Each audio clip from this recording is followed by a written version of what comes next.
Boa tarde, pessoal. Aqui é Djalma Neto, professor de Ciências e Biologia, Colégio de Canto. Estou aqui para gravar essa aula do 8º ano A, que ainda estou com problema no meu Zoom para compartilhar em sala com outros alunos. Então, eu estou gravando, vou deixar no Classroom, nossa aula aí de hoje. Muito obrigado pela participação aí de vocês. Nós teremos algumas atividades no decorrer da aula que vocês vão fazer lá no Classroom. Teremos a semana toda para organizar, certo? Dentro do assunto de previsão do tempo, clima-tempo, eu queria falar um pouquinho sobre a atmosfera, que é um resuminho do 6º ano, mas que o livro aborda situações envolvendo a atmosfera, então, alguns fenômenos da atmosfera são importantes. Então, a gente vai falar um pouquinho agora na aula de hoje. Ok? A atmosfera. A atmosfera que era. Todo mundo sabe que a atmosfera seria esse slide aqui, esse slide aqui é o vídeo, mas o slide eu vou colocar também na atividade lá para vocês irem estudando em casa pelos slides. Ok? Vamos lá. A atmosfera é a camada de ar que envolve o planeta. O planeta ele tem uma camada de rocha, a litosfera, uma camada de água, a hidrosfera, e uma camada de vida chamada de biosfera, e temos a camada de ar que envolve o planeta, chamada de atmosfera. Né? Vamos lá. A atmosfera significa esfera de ar. É uma camada formada por diversos gases de vapor d'água, que envolve todo o nosso planeta. Daqui a pouco a gente fala da composição dela. Sem a atmosfera, provavelmente não haveria vida em nosso planeta. E também não haveria ventos, nuvens ou chuvas. Todos esses fenômenos dependem da atmosfera, em algum momento. Como eu já havia falado em outras aulas no colégio, quando a gente estuda o universo, a gente lembra de uma situação. Eu faço sempre essa pergunta. Para que a gente encontre vida, para que haja vida em um planeta, ou que possa existir vida um dia em um planeta que atualmente está inabitado. Existem duas coisas que esse planeta precisa, são duas características nele para que haja vida. Importantíssima. A primeira é a presença de água no estado líquido. E a segunda coisa seria uma atmosfera protetora ideal, que protege contra a radiação do Sol, consegue manter a temperatura aquecida no planeta para não haver distanciamento de temperatura, muito frio, muito quente, ao mesmo tempo, que pode causar a morte de qualquer indivíduo. Então, essas duas coisas são importantes para nós sobrevivermos de um planeta. A atmosfera ela é crucial. A atmosfera tem várias camadas, são coisas que a gente já estudou lá no passado. A troposfera é a camada onde a gente vive, aqui até 15 quilômetros de altitude. De 15 a 50 quilômetros nós chamamos de estratosfera. Nós temos de 50 a 80 a mesosfera, de 80 a 500 lá para cima a termosfera, e acima disso nós temos a exosfera, a partir daí é o espaço sideral, que é o vácuo. Daqui a pouco eu falo o que é vácuo. Camadas mais abaixo da atmosfera, no caso seria a troposfera. Começa no solo e vai até 15 quilômetros. É nela que se formam as nuvens, os ventos, as chuvas, a neve, tempestade, raios e furacões. É dela que os seres vivos retiram o oxigênio para respirar e liberam o gás carbônico para a atmosfera. A gente usa o gás carbônico na fotossíntese, no caso das plantas. Já a estratosfera, além de nitrogênio em grande quantidade, há pouco oxigênio e quase nenhuma umidade. Por isso, não há formação de nuvens, nem ocorrem fenômenos meteorológicos na estratosfera. Existe grande quantidade de gás ozônio, O3, que forma a camada de ozônio, tão importante para nós, na estratosfera. Mesosfera é a região mais fria da atmosfera. A palavra mesosfera indica que essa é uma camada situada na parte da região central da atmosfera. Termosfera vai dos 80 quilômetros até cerca de 500 quilômetros de altitude. A termosfera recebe esse nome porque a energia do Sol faz a sua temperatura aumentar com a altitude. A partir daí é mais quente. Mais um esqueminha aqui da atmosfera. Pode ver a camada lá abaixo, ó, troposfera. Ela vai até 15 aqui, ó, bem pequenininha, né? Em relação às outras, ela é a mais fininha que tem. Depois vem a estratosfera, aí vem a danada da mesosfera grandona, gigantesca a termosfera, né? Lá na termosfera a gente vê a aurora boreal, a aurora polar. As estrelas cadentes queimam na mesosfera, daqui, ó, estrela cadente, que seria meteoritos que entram na atmosfera. Os balões estratosféricos de meteorologia, eles sempre estão aqui na estratosfera, é o máximo que eles vão. O Concorde, que é aquele avião supersônico, ele que quebra a barreira do som, ele sobrevoa a estratosfera, em cima das nuvens. Lembrando que as nuvens elas estão na troposfera. O Monte Everest chega lá também, né? O ponto mais alto do planeta.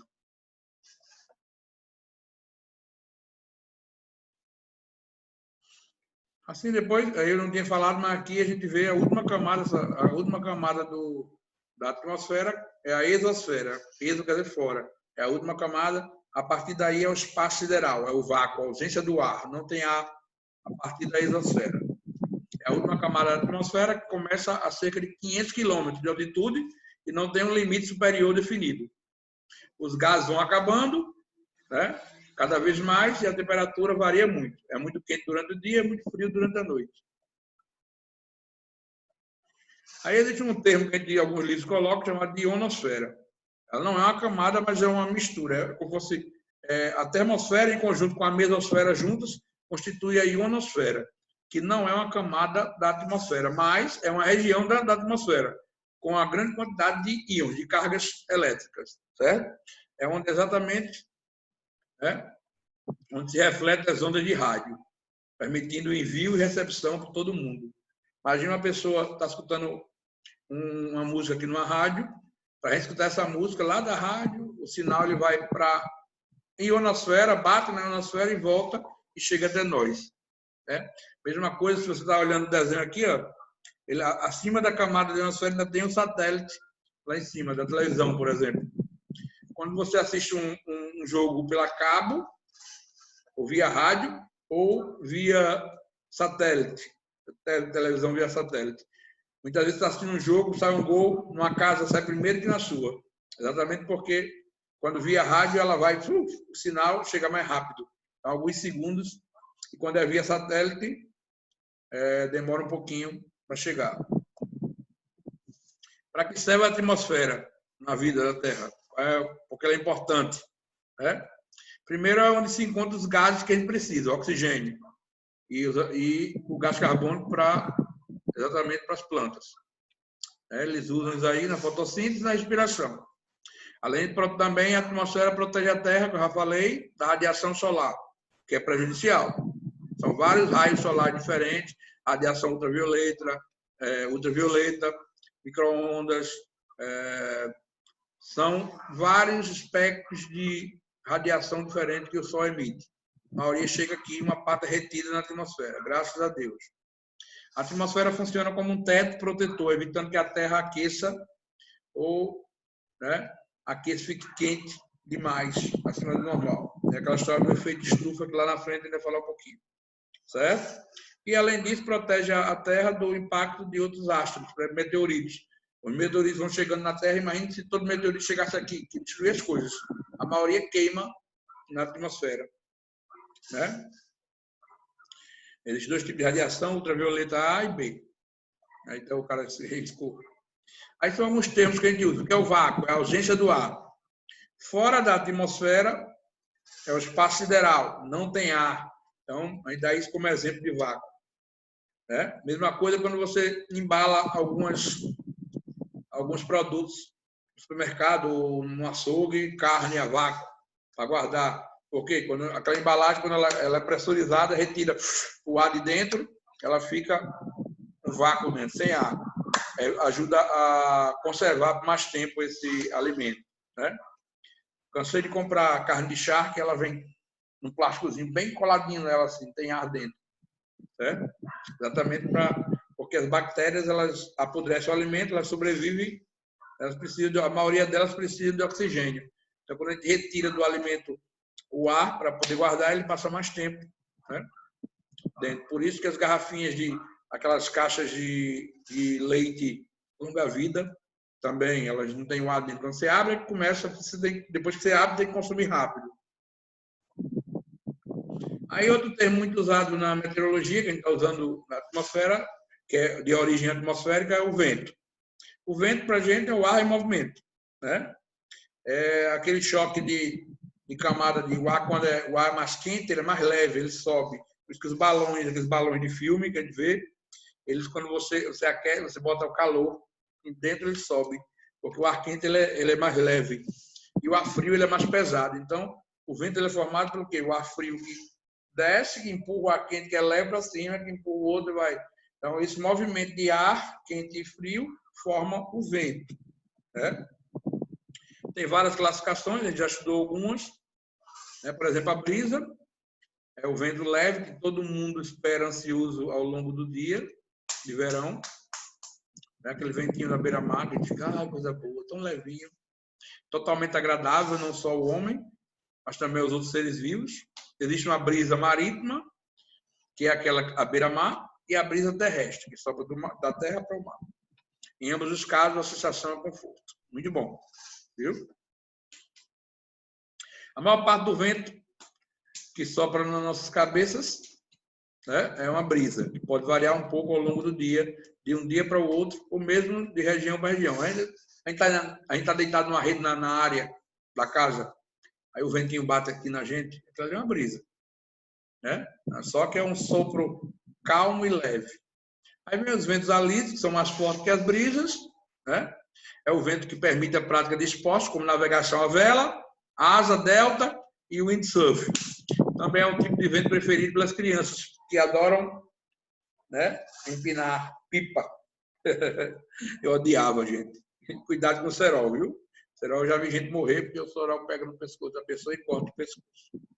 Esse tipo de vento sopra dos trópicos em direção ao Equador e são muito comuns no Nordeste e do Hemisfério Norte, Sudeste do Hemisfério Sul. A gente está no Hemisfério Sul e o Norte está lá para cima, né? Os contralisos são aqueles ventos, eles são formados a mais de 3.000 metros de altura, né? Eles têm como a sua principal característica, eles são secos, sendo bastante comum em meios desertos. As monções são comuns em algumas regiões específicas da Ásia, como Sudeste e Sul, principalmente. São efeitos da diferença de temperaturas da região. Temperaturas formam essas monções. Ano após ano, as monções marítimas se alternam, ora trazendo umidade ao continente e provocando muitas chuvas. Já na estação fria, ele ocorre o inverso. Geralmente provoca seca. Os ciclones, tufões, a gente já estudou isso numa atividade atrás, né? Mas só lembrando que o ciclone é um vento que chega até 100, quase mais um pouquinho do que 100 km por hora. Ele tem uma intensidade forte e pode destruir por onde passa. Certo? É mais comum acontecer no Atlântico Norte. Nós estamos aqui, o oceano que nos banha aqui no Natal é o Atlântico, né? Nós estamos no Atlântico Sul. Lá para cima que acontece mais esses ciclones. Aí os furacões e tufões já sabem que é a mesma coisa. Só que os furacões acontecem aqui no Atlântico, do lado do Atlântico, e os tufões do Pacífico, do outro lado do continente, né? Esse nosso, apesar que aqui na região onde a gente vive não acontece, certo? O Haiti é um dos exemplos mais recentes de como um furacão pode arruinar todo um país. Os últimos acontecimentos na região deixaram milhares de mortos. Muitas cidades foram destruídas por furacões ou tufões. Em 2017, agora há uns anos atrás, o furacão Irma provocou um deslocamento de pessoas da Flórida, sem precedente. Apesar de não causar destruição anunciada, ele provocou medo e obrigou as pessoas a fugirem de de suas cidades do norte, para a cidade do norte do estado e também para estados vizinhos.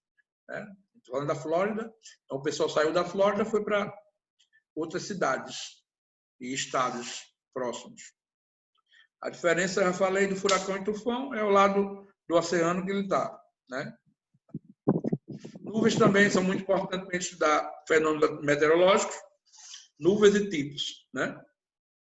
Aí no quadro a gente está vendo, ó, existem 3 grupos de nuvens. Nuvens baixas, que ficam mais próximas aqui à Terra, as nuvens médias e nuvens altas. Nós temos aqui vários tipos de nuvens, certo? Nós temos essa nuvem aqui lateral em forma o topo dela em forma de bigorna. Ela atravessa todos os 3 tipos de nuvens. As chuvas são poderosas, com raios, né? Bem danados, né? Nós temos cúmulos embaixo, estratos, cúmulos e estratos. Nós temos aqui mais ou menos no meio os nimbos e estratos. Nós temos os autocúmulos, os autoestratos, onde a gente tem uma visão borrada do Sol através dele, cúmulos, nimbos. E lá as nuvens altas nós temos os cirros estratos, que formam um halo em volta do Sol, e os cirros cúmulos. As nuvens que habitam o céu do nosso planeta nada mais são do que gotículas de águas condensadas e acumuladas na troposfera, sendo responsáveis por boa parte dos principais efeitos meteorológicos por nós sentidos e observados. A água, ela evapora. Isso tudo tem a ver, a nuvem tem a ver com o ciclo da água, né? Do planeta. A água, ela evapora, onde tiver o aquecimento do Sol, faz com que a água de rio, lago, lagoa, poça d'água, cuspe no chão. Toda a água, ela vai lá, a água que está na sua roupa, no varal, tudo aquilo evapora, ela está líquida, vira vapor, sobe, forma a nuvem, né? Que é a água na forma gasosa, vapor. Mas lá ela precipita, precipitação quer dizer o quê? Ela volta para o estado do gasoso para o líquido e cai, na forma de chuva. Né? Isso aí é o que acontece. Então, as nuvens, elas são forma de gotícula, condensam acumulado na atmosfera. Resumidamente, o calor solar, eu falei, irradiado sobre a superfície, aquece a água e provoca a formação de vapor, que sobe e, ao encontrar as temperaturas mais baixas, passa pelo processo de condensação, volta de novo para o líquido.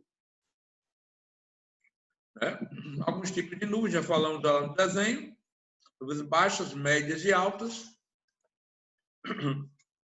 O que é uma precipitação nada mais é do que a volta da água que se encontra na atmosfera à superfície terrestre. Ela vai, sobe, precipita, quer dizer o quê? Volta na forma de chuva ou de outra estrutura. A água evaporada volta para a terra. Isso aí é um mapa mental da Brasil Escola, muito legal, os 3 tipos de chuva: chuva frontal, chuva orográfica e chuva convectiva. Aí vocês depois eu vou deixar lá para vocês também passarem para o caderno de vocês. E quem pegar aqui pode dar pausa e passar já para o caderno. Como é que forma essas 3 tipos de chuva? Vou perguntar em atividade futura. Alguns termos associados à chuva. Nós temos a neve, que é uma precipitação em forma de gelo, né? Geralmente de formato hexagonal, quer dizer, 6 pontas, ramificado e translúcido. Translúcido quer dizer o quê? É transparente. Originado a partir do congelamento direto do vapor d'água, suspenso na atmosfera. Pode cair em forma de pelotas de neve, né? mais pesadas. Geada é o processo de sublimação. Sublimação é quando o vapor d'água volta diretamente para o estado sólido sem precisar passar pelo líquido. O vapor d'água em áreas próximas à superfície. Imediatamente ao contato, quer dizer, congela rápido, sem passar pelo líquido, com a formação e acúmulo de gelo sobre a superfície, sobre plantas e até por objetos expostos. A geada ela pode ser branca ou negra. A branca é mais comum, congela somente a superfície das áreas. E a negra se manifesta em temperaturas menores que 10 graus. É mais forte e pode resultar na morte de plantas, ou em forma de grãos ou flocos de neve, que são mais leves. Portanto, a diferença entre neve e geada, basicamente, é o fato de a primeira formar-se pela sublimação do vapor em altitudes mais elevadas ao passar, que a geada se manifesta próximo ao chão. Então, a neve ela é formada mais acima na atmosfera e cai. A geada é mais quando a água chega, quer dizer, o vapor chega nessa área aqui próxima à superfície. Aí está na imagem um passarinho num galho com geada, congelada aí. Continuando os termos, nós temos a neve, já falei, a saraiva. O que é a saraiva? Ah, saraivada é de gelo. Usa muito saraivada de bala, mas aqui é saraivada de gelo. Saraiva é uma precipitação, a queda, né, da água em forma de gelo, com diâmetro até 5 milímetros. Pega uma reguinha e veja, 5 milímetros do tamanho das pedrinhas. Orvalho todo mundo sabe o que é. Quando a gente vai para o colégio, que passa aquelas plantas que não choveu, aí está tudo molhadinho, as gotinhas, né? É a precipitação formada devido à condensação do vapor da água, a água vira líquido, né, no meio ambiente no período noturno, durante a noite, quando a temperatura baixa.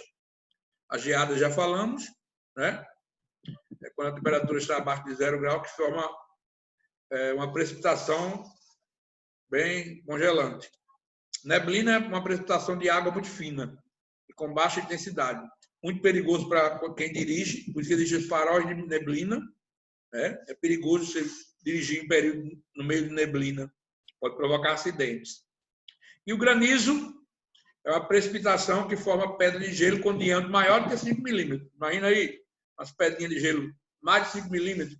Quem tiver um dia... É muito comum lá no sul do país. Chuva de granizo. Terrível, viu? Quem tiver, fique bem quietinho embaixo de alguma coisa para não levar pedra de gelo na cabeça. É? Aí a diferença entre neve e granizo está no tamanho das partículas. O granizo é maior. Na forma irregular que esse último, no caso o granizo, apresenta.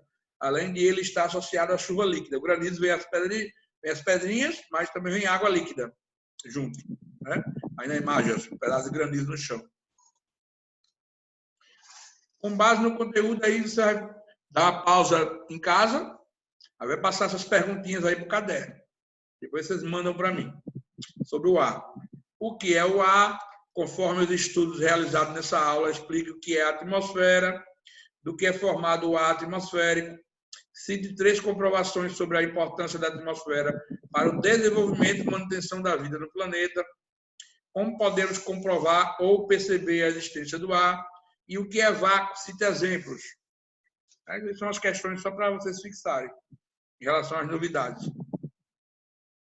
Composição do ar. Já falei para vocês que a maior parte do ar é o gás nitrogênio. 78% do ar que a gente tem aqui, que a gente conhece, que a gente respira, ele é nitrogênio, N2. É muito importante para nós, mas nós não usamos ele na respiração. A mesma quantidade de ar que entra, 78%, a gente joga para fora também.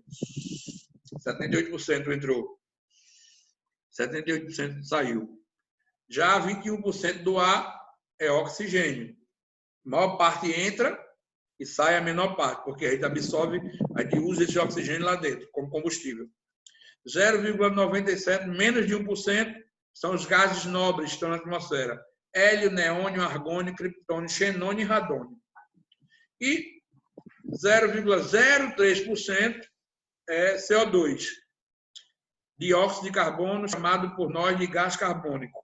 Nós liberamos gás carbônico, jogamos para fora, porque nós produzimos no corpo. Ele é tóxico para nós, mas ele é importante na fotossíntese para as plantas.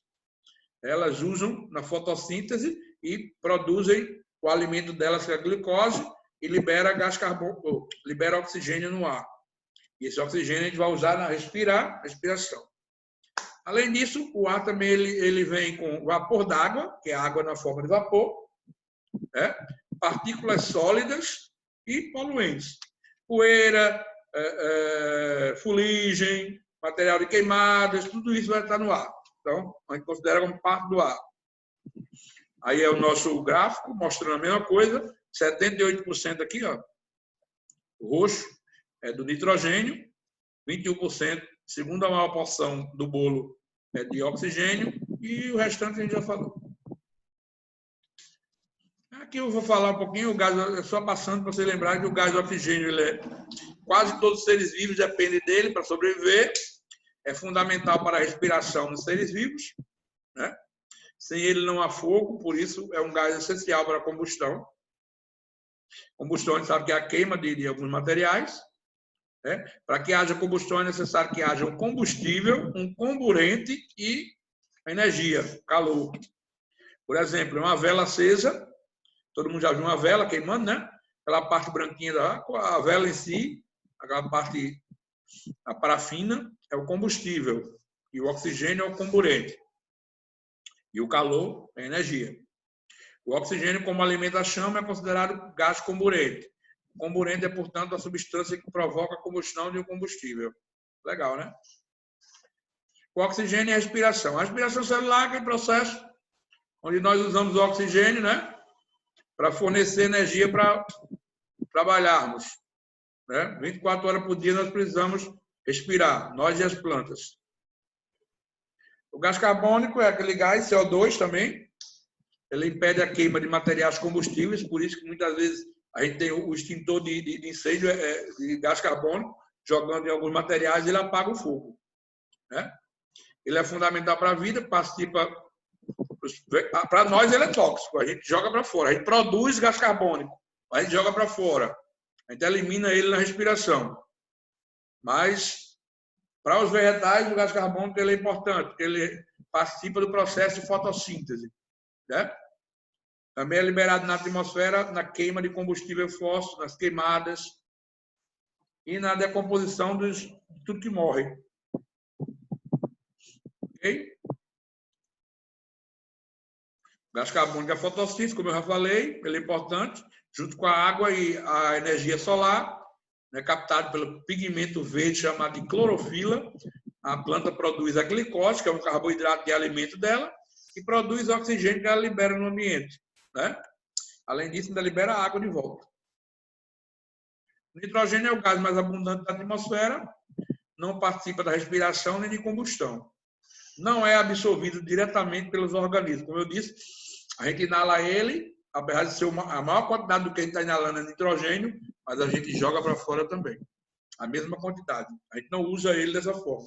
A gente pega nitrogênio de outra forma comendo seres vivos. Plantas, animais. Né? Ele é importante na produção de proteínas, na produção de DNA, de RNA. Aí é um problema muito sério hoje em dia, que é o buraco na camada de ozônio. Já disse que o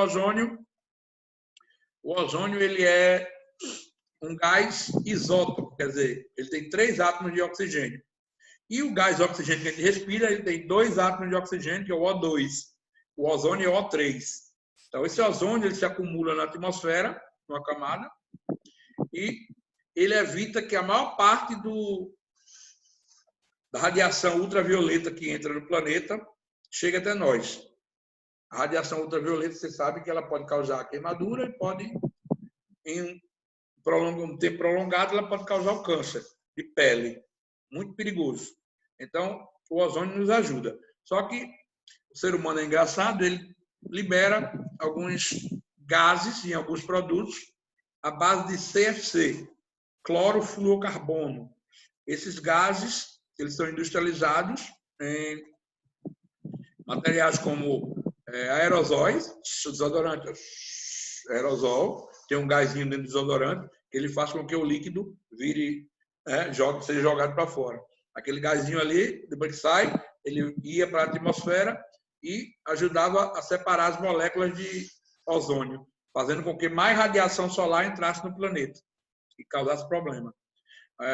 A geladeira, o gás de geladeira do congelador, o gás do ar-condicionado, o aparelho de ar-condicionado, a fabricação de espuma, de plástico, isopor, tudo isso liberava CFC, causava problema ao buraco da camada de ozônio. Aumentava esse buraco. No caso, afastava as moléculas. Né? A camada ficava bem fininha e passava mais radiação. Isso é meio chato, mas que os governos já viram isso e há alguns anos já foi eliminado o CFC da maior parte dos produtos que existem no planeta hoje. Hoje eles usam outros gases que não degradam muito a camada de ozônio. Aí um exemplo, O local que tem a camada de ozônio intacta aqui desse lado, ó, ozônio, ele vai, menos radiação ultravioleta passa para chegar até nós. Aí do outro lado nós temos uma área onde tem menos ozônio, o ozônio foi transformado em oxigênio comum e pronto, perdeu, separou aqui, não tem ozônio. Aí o que acontece? A radiação ultravioleta passa e atinge a gente. Perigoso. Aí a imagem, camada de ozônio, na verdade não existe buraco na camada, né? E sim regiões em que a concentração de ozônio diminuiu. E a camada ficou mais fina. Aí passa, consequentemente, passa mais radiação ultravioleta por ela. Por esse motivo, a radiação ultravioleta passa em maior quantidade, causando aumento dos casos de câncer de pele. Outra coisa importante quando a gente estuda sobre a atmosfera é a temperatura, né? No início eu disse que a atmosfera é importante porque ela retém o calor e a gente fica aquecido durante dia e noite, né? Alguns planetas que não têm atmosfera, eles sempre ou são frios ou são quentes. Então não dá para viver lá. Por isso que a atmosfera é importante, né? A temperatura média da Terra é de cerca de 15 graus. Se não houvesse atmosfera, a temperatura seria média menos 15 graus. Ia ser frio. Ninguém ia poder viver aqui, não. A temperatura colabora para aumentar a temperatura e manter a atmosfera, desculpe. A atmosfera colabora para aumentar a temperatura e mantê-la a um nível adequado para a vida. Funciona assim. Quando a gente vai no colégio, comer no hora do lanche, lá você já viu que tem uma estufazinha na frente do balcão, onde ficam os salgados. Aquele salgado chega cedo, fica lá embaixo, tem um aquecimento dele por um fogo, eles acendem um fogareirozinho, e o calor desse fogo aquece aquela estufa, por isso que o nome é estufa. E uma parte, se você botar a mão nela, você vê que é quente, você não pode nem botar a mão. Né? Por quê? Porque uma parte do calor fica retido, o vidro absorve e volta para dentro onde está o salgado. Para ficar sempre aquecendo, o salgado está sempre quentinho. E uma parte sai para fora da estufa, por isso quando você bota a mão está quente, como se fosse a atmosfera. A atmosfera funciona do mesmo jeito. A radiação solar entra, atravessa a atmosfera, aí nós temos uma camada de gás carbônico, esse mesmo gás que ele falou há pouco tempo, que a gente joga para fora na respiração, que a planta pega para usar na fotossíntese. Esse gás ele se acumula na atmosfera há milhões de anos. Antes de surgir o primeiro ser humano, já existia o gás carbônico lá. Então, esse gás carbônico ele permite a entrada de calor e a saída. Só que uma parte desse calor ele consegue reter, segurar aqui dentro do planeta, fazendo com que a gente fique aquecidinho, igual a estufa. Por isso que o nome é efeito estufa. Efeito estufa não é problema. Efeito estufa é um evento natural. O problema é que a gente começou a fazer muitas queimadas, começou a queimar combustível fóssil, gasolina, óleo diesel, né? Os carros, automóveis, indústrias começaram a liberar maior quantidade de gás carbônico na atmosfera. Essa liberação em grande quantidade fez com que aquela camada de gás carbônico ela aumentasse. Então, o que aconteceu? A temperatura, a radiação solar entrava, passava, né? Aquecia, voltava e queria voltar para a atmosfera, queria voltar para o espaço. Aí o que acontecia? Com a camada de gás carbônico mais grossa, o calor ficava só dentro aqui. Aí o aquecimento era normal, só que a temperatura começou o quê? A retenção de calor, a temperatura começou a aumentar. Então, o efeito de estufa foi, a gente chama de aquecimento global, começou a aumentar. E o problema causou o superaquecimento global, né? Que gera uma cascata de eventos. Primeira coisa, a temperatura aumentando no planeta. Primeira coisa que acontece é degelo da calota polar. Derrete a calota polar, lá nos polos. Derretendo a calota polar, que é gelo, vira água líquida, cai no mar. Os mares e oceanos começam a encher de água líquida, mas tem que ir para algum lugar essa água. Eles inundam as cidades costeiras. Natal é uma cidade costeira, né? Então, a gente vai ter uma série de problemas a partir desse superaquecimento global, né? Inundando as cidades costeiras, pode haver o quê? Aumento das doenças transmitidas pela água, desabamento, uma série de coisas. Então, o aquecimento global gera um superaquecimento global. O aquecimento global é a elevação da temperatura média do planeta. Embora o clima seja influenciado por diversos fatores, a maioria dos cientistas acha que o aumento do gás carbônico vem provocando o aumento da temperatura média do planeta. Possível que um aumento da temperatura traga sérias consequências, como, por exemplo, o degelo da parte das calosas polares, o que faria o nível do mar subir. O aquecimento do planeta também poderá interferir no regime de chuvas e no clima de várias regiões, e ainda ocasionar a proliferação de insetos que se reproduzem melhor em clima mais quente. Olha aí o que pode acontecer. Culpa de vocês, viu? Nós, né? Todo mundo. Aí a atividade do livro, da página 55, sobre efeito estufa. Vocês têm uma semana, vão criar um vídeo recriando o experimento do efeito estufa da página 55 do livro. Faça um experimento e confirme a existência do fenômeno que permite a existência da vida na Terra. Entregar na próxima segunda, né? No Classroom mesmo. Vocês fazem o vídeo e mandam lá no Classroom. No livro tem, eu estou só colocando aqui só para vocês verem, mas existem os materiais são precisados, 2 copos com água, uma caixa de sapatos, filme plástico, papel alumínio, luz do sol ou de uma luminária.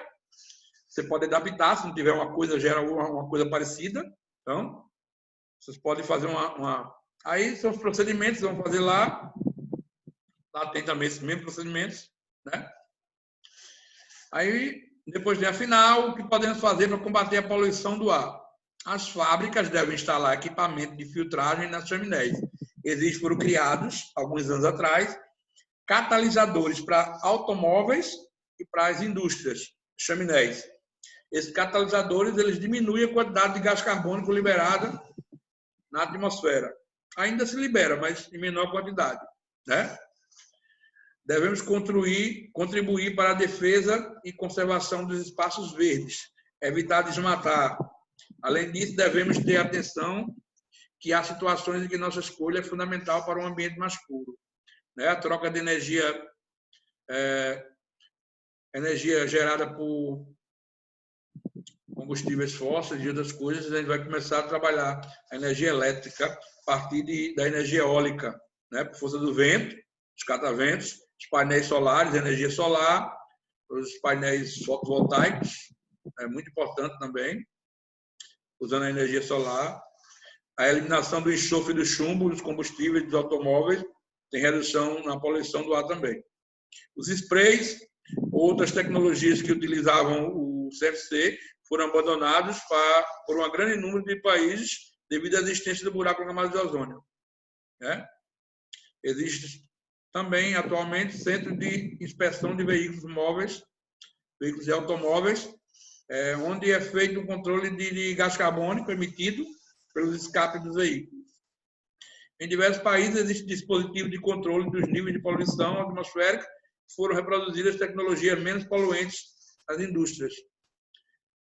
Lixo eletrônico você tem que descartar nas lojas onde você comprou ou em supermercados onde tem o local para você liberar. Tudo isso aí são medidas, certo? Para pensar, o homem é o responsável máximo pela degradação da qualidade do ar. Poderíamos atribuir as culpas ao progresso, desmantelar fábricas e automóveis, casas e instalações comerciais. Vestimos todos uma pele e ir para o meio do mundo, fazer de conta que não aconteceu nada e que somos todos muito naturais. Mas o que é verdade é que isso não resolveria quase nada. A solução está em assumirmos, por um lado, que não podemos voltar atrás e, por outro, que podemos ir em frente cometendo muito menos erros do que até aqui, aproveitando a própria tecnologia para solucionar os problemas que ela própria criou, não esquecendo nunca que a Terra não é nossa, apenas a pedimos emprestado aos nossos filhos. Show? Eu vou parar aqui, vou deixar esse vídeo no meu canal do YouTube, vou deixar esse vídeo, vou tentar colocar ele lá no Classroom também, para vocês estudarem, e vou colocar os slides. Aqui você vê a explicação e lá você vê os slides para estudar e fazer as atividades. Ok? Um bom dia, boa tarde, boa noite, não sei a hora que você vai ver esse vídeo. E valeu!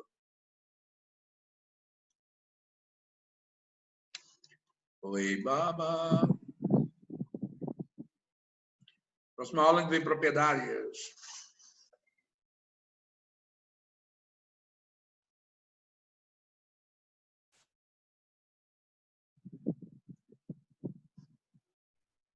Oi, vamos ver o que fez aqui. Interromper a gravação.